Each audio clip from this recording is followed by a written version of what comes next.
प्रणाम। जय जिनेन्द्र। मैं सुरेखा शाह। जीव के हमने दो भेद देखे। एक जो कर्मों से संपूर्ण मुक्त हो जाते हैं, दुखों से संपूर्ण मुक्त हो जाते हैं, वो मुक्त सिद्धों के जीव। और एक संसारी जीव जो कर्मों से लिप्त हैं और दुखों में, सुख दुख में, संसार में गति परिभ्रमण करते रहते हैं। तो अभी संसारी जीवों के भी दो भेद हैं, एक त्रस और एक स्थावर। त्रस जो उन्हें कहते हैं जो ठंडी, ताप, भय आदि सुख दुखों का अनुभव करके उसमें से स्वयं बाहर निकल सकते हैं, स्वयं हलन चलन कर सकते हैं, दूसरी जगह जा सकते हैं। जैसे चींटी, मकोड़े, कीड़े, जंतु, हाथी, मनुष्य आदि प्राणी जो हलन चलन करते हैं स्वयं। और दूसरा प्रकार वो है जो स्थावर, यानी ठंडी, ताप, भय आदि का प्रतिकार नहीं कर सकते, सहन कर सकते, वहीं के वहीं पड़े रह के सहन करते हैं। एक जगह से स्वयं दूसरी जगह पे हलन चलन नहीं कर सकते, उनको स्थावर जीव कहते हैं।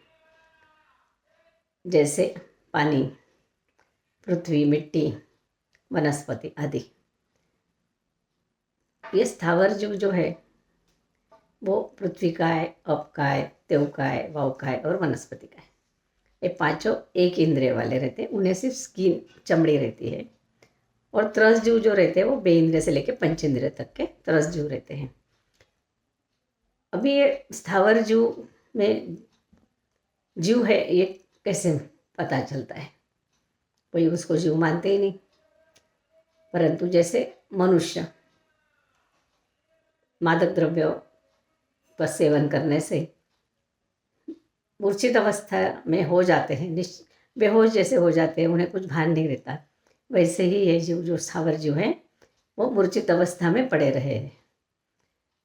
और उनको उनके अंदर जब वो पृथ्वी में रहते हैं, खदान में रहते हैं, तब वो सजीव रहते हैं, बढ़ते रहते हैं। उनके लक्षण है उनका जीव का जैसे लक्षण है बढ़ना, चैतन्य, वैसे सारे जीव जब जमीन में रहते तो बढ़ते रहते हैं, इसमें चैतन्य है।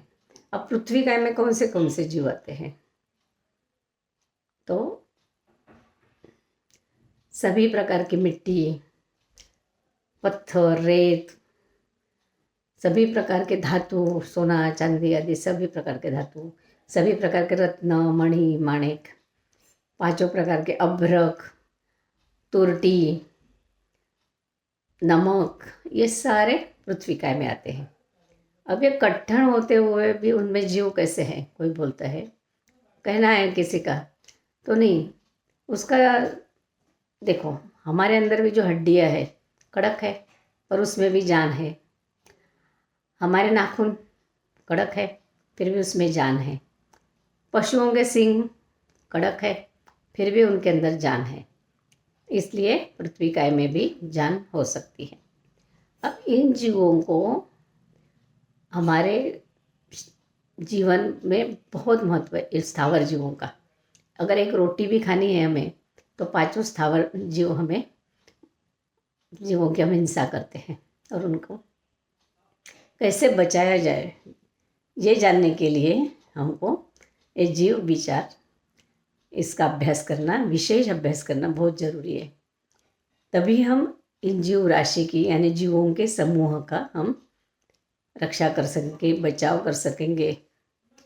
इन जीवों को हम समझेंगे तभी हम उस दशा तक ना पहुँचे और हम उत्तरोत्तर प्रगति करते रहे और आगे चल के हम भी मुक्त बने, शाश्वत बने।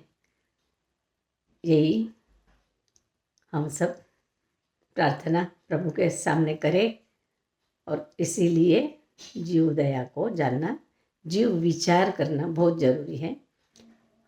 आगे हम विस्तार से ये पांचों स्थावर को जानेंगे। धन्यवाद।